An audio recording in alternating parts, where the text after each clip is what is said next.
zamani kuma shi yayi zamani. Eslako na I am Ram on the beats. Eslako nake kunji salon waka ta ban sauya ba, kunji shigar baiti na kun san ba da iya ba. Allah kai na saka fari kai ka iya min yara ba, mu yi haƙuri daɗi da wuya za mu ci riba babba.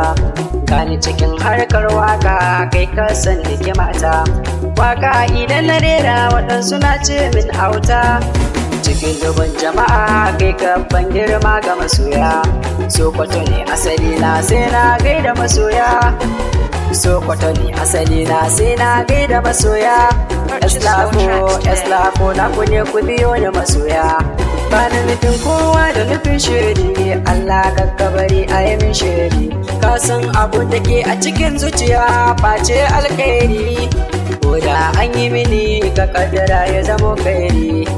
Allah gani gare ka sarki rafi tabara, zana tunatarwa gare mu dukkanin mawaka, ko da yake sai ka rike girman ka a cikin harkar waka. Na ji ana cewa wulakanci gare mu mawaka, mu aje girman kai baya kai mu ko a ina. Masoya ku yi haƙuri ko da kuke ta yawaita kira muna cikin aiki. Ni Eslako ba ni da burin da ya wuce in sa ku cikin shauki, to ku daga hannun ku ku tafa Eslako na ku ne.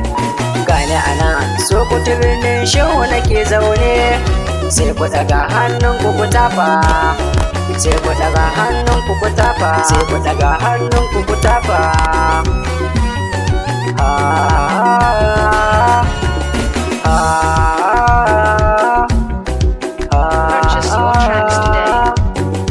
Abunda Allah ya tsara ba wani mai sauyawa, na rike Allah shi da Rasulu ban tabewa.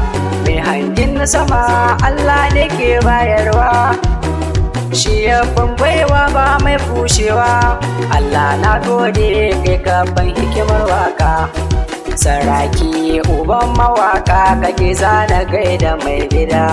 Gwanki karfin gada komai nauyin su za ka ɗauka, Sokoto kai ne sarkin waka.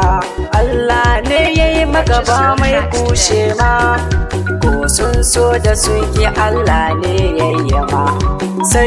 Sarki ne ko cikin dawaka, amshi sarki kai gaba dai na Abdulkin Music. Wazirin auta dole in gaishe ka, wai zai jinjina nake yi a gare